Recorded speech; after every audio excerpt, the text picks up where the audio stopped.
ये स्टोरी है 1975 की, जब किसी तूफान के कारण कुछ ही दिनों में काफ़ी ज़्यादा बरसात होने के कारण कोई डैम का फेलियर होता है। और यह फेलियर इतना भयानक मंजर पैदा करता है कि आप इमेजिन नहीं कर सकते। यह डैम फेलियर के द्वारा पैदा हुई बाढ़ पूरी की पूरी सिटी को नष्ट कर देती है। इस डैम फेलियर के कारण पैदा हुई बाढ़ की चौड़ाई लगभग 10 किलोमीटर जितनी चौड़ी होती है और उसकी लहर की ऊंचाई 10 मीटर जितनी ऊंचाई होती है। इस बाढ़ के कारण लाखों लोगों को अपनी जान का नुकसान होना पड़ता है और 10 मिलियन से ज़्यादा घरों का सूद समेत नष्ट हो जाते हैं। तो चलिए जानते हैं इस डैम फेलियर के बारे में। मैं संजय सिंह आप सभी का स्वागत करता हूँ आज के इस एक और नए वीडियो में।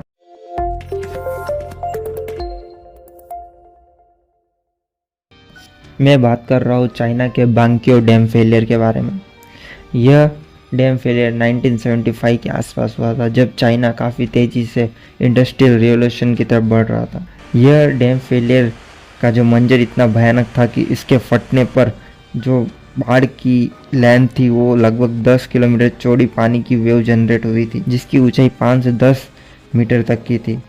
इस जल प्रलय ने लाखों लोगों की जान ली थी। वही नहीं, इस डैम फेलियर को द अल्टीमेट 10 टेक्नोलॉजी डिजास्टर में नंबर 1 की रेटिंग मिली। बांक्यो डैम के फेलियर के बारे में इन डेप्थ में जानने से पहले इसके कंस्ट्रक्शन के बारे में चलिए जानते हैं।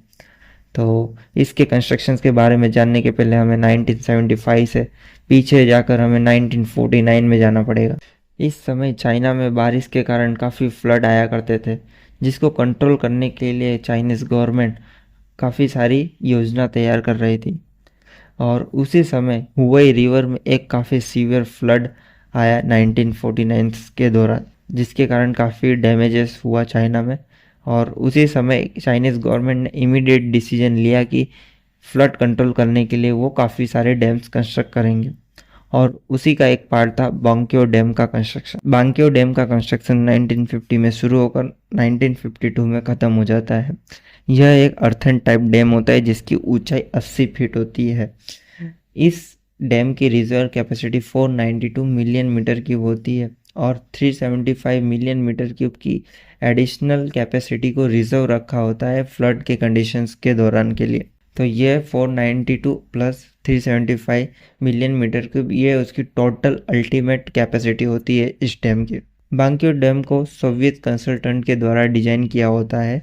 इस डैम को 1060 mm एनुअल रेनफॉल के लिए डिजाइन किया गया होता है। हालांकि यह भी एक फैक्ट है कि इस डैम के कंस्ट्रक्शन के तुरंत कुछ दिनों में इस डैम के सरफेस पर कंस्ट्रक्शन एरर के कारण क्रैक्स दिखाई देने लगते, जिसका रिपेयर की टेक्निक सोवियत कंसल्टेंट के द्वारा दी जाती और इस डैम का रिपेयर वर्क चालू होता है। और इस डैम का रिपेयर वर्क हो जाने के बाद यह डैम इतना स्ट्रॉन्ग हो जाता है कि उस समय इस डैम को आयरन डैम के नाम से जाना जाने लग जाता है। तो यह थी इस डैम की कंस्ट्रक्शन से जुड़ी डिटेल। चलिए अब हम वापस से बैक करते हैं 1975 में और इस डैम के फेलियर के पहले के कुछ दिनों को समझते हैं कि उस दिनों में क्या हुआ था। 5 अगस्त 1975 जब टाइफून नीना चाइना के दक्षिणी हेनान प्रांत पर पहुंचता है। यह तूफान का असर इतना भयंकर होता है कि पहले ही दिन हेनान में 18 इंच बारिश होती है। यह बारिश इतनी ज़्यादा होती है कि चाइना के ज़्यादातर रिजर्वर पहले ही दिन अपने मैक्सिमम लेवल पर पहुंच जाते हैं। अगर चाइना की एनुअल रेनफॉल की कंपैरिजन में उस दिन का खाली रेनफॉल को अगर कंपेयर करें तो एनुअल के कंपैरिजन में 45% बारिश पहले ही दिन हो गई थी। लेकिन अभी तक सभी स्थिति कंट्रोल में थी। वाटर लेवल अपने मैक्सिमम लेवल पर पहुंच चुका था सभी चाइना के सभी रिजर्वियर में। सेम बांक्यो डैम में भी वाटर लेवल मैक्सिमम कैपेसिटी पर आ चुका था, जिसके कारण 5 अगस्त 1975 को बांक्यो फ्लड मैनेजमेंट के द्वारा बांक्यो के डैम की स्लुइस गेट खोलने की अनुमति दी जाती है। 5 अगस्त 1975 को बांक्यो डैम के कुछ स्लुइस गेट खोले जाते हैं, लेकिन प्रॉब्लम यह होती है कि सिल्ट एक्यूमुलेशंस के कारण बांक्यो डैम अपने फुल मैक्सिमम कैपेसिटी की कंपैरिजन में कम पानी डिस्चार्ज कर पा रहा था, जिसके कारण पानी का जितना इनपुट था उसके कंपेयर में आउटपुट कम हो रहा था। यह प्रॉब्लम तो एक थी, साथ में एक और सबसे बड़ी प्रॉब्लम यह थी कि नीना तूफान के कारण बारिश रुकने का नाम नहीं ले रही थी और हेनान प्रांत में कंटिन्यूस हो रही थी। इसके परिणाम स्वरूप निचले इलाकों में तो बाढ़ जैसी सिचुएशन पहले ही दिन क्रिएट हो चुकी थी और डैम में तो कंटिन्यूस वाटर लेवल बढ़ ही रहा था। चाइना के हेनान प्रांत में आए हुए लगभग सभी डैम अपने रिजर्व कैपेसिटी के फुल कैपेसिटी तक आ चुके थे पहले ही दिन। बांक्यो डैम का स्लुइस गेट खुल चुका था, लेकिन वो भी अपने मैक्सिमम कैपेसिटी पर डिस्चार्ज नहीं कर पा रहा था ड्यू टू सिल्ट एक्यूमुलेशन। यह प्रॉब्लम तो थी, साथ में एक और नई प्रॉब्लम आ जाती है उसी दिन कि नीना तूफान के कारण कंटिन्यूस बारिश होने के कारण डैम में पानी का स्तर धीरे धीरे बढ़ ही रहा था। और एक और प्रॉब्लम ये थी कि जो बांक्यो रिजर्व मैनेजमेंट ब्यूरो था वो बांक्यो डैम के काफ़ी नज़दीक स्थित था और डैम में पानी का स्तर बढ़ने के कारण यह जो ब्यूरो जहाँ पे स्थित था वो एरिया फ्लड के चपेट में आ जाता है, जिसके कारण बांक्यो रिजर्व मैनेजमेंट ब्यूरो का मौसम विभाग के साथ संपर्क टूट जाता है। यह पूरी तरीके से इनकी टेलीफोन सर्विसेज तथा अन्य टाइप की कम्युनिकेशन सर्विसेज का कट ऑफ हो जाता है मौसम विभाग से तथा गवर्नमेंट की अदर एजेंसीज से। यहाँ बांक्यो डैम मैनेजमेंट का संपर्क टूट गया था और दूसरी तरफ नीना तूफान के कारण बारिश रुकने का नाम नहीं ले रही। यह बारिश अगले दिन फिर कंटिन्यूस चालू रही और डैम में जल स्तर इमरजेंसी रिजर्व लेवल तक पहुंच गया था।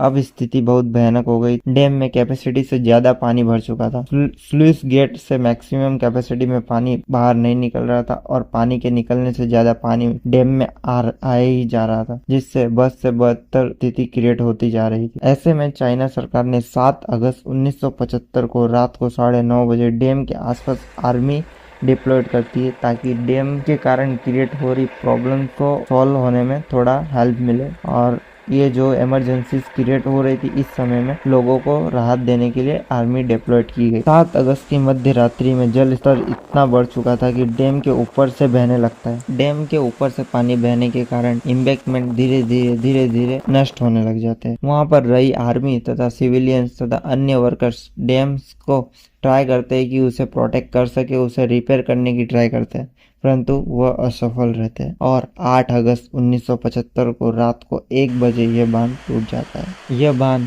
टूटने के कारण पूरा भरा हुआ पानी कुछ ही समय में बहुत ही तेजी से नीचे की ओर बढ़ता है, जिसके कारण बहुत ही भयानक बाढ़ क्रिएट होती है। लहरें इतनी बड़ी क्रिएट होती है कि इमेजिन नहीं कर सकते। 10 किलोमीटर चौड़ी लहरें इस बांक्यो डैम के फटने के कारण क्रिएट होती है, जिसकी ऊंचाई 10 मीटर से ज़्यादा होती है। यह एक जल प्रलय से कम नहीं होता। अब इस चीज़ का जल प्रलय के आने के कारण खाने के सोर्सेस खत्म हो जाते हैं, पीने के सोर्सेस खत्म हो जाते हैं। कुछ लोग जो बच चुके थे उनके लिए सिचुएशन और बुरी यह हो चुकी थी कि उनके पास खाने पीने की चीज़ें नहीं थी। इस जल प्रलय के आने के कुछ समय के बाद तक चाइना में भूखमरी जैसी समस्या पैदा हुई, अकाल जैसी समस्या पैदा हुई और जिसके बाद भी लोगों की काफ़ी जाने गई। इस डिजास्टर को चाइना आई थिंक कभी नहीं भूल सकता है, क्योंकि इस डिजास्टर में चाइना के काफ़ी लोगों की जाने गई थी और काफ़ी जन हानि तथा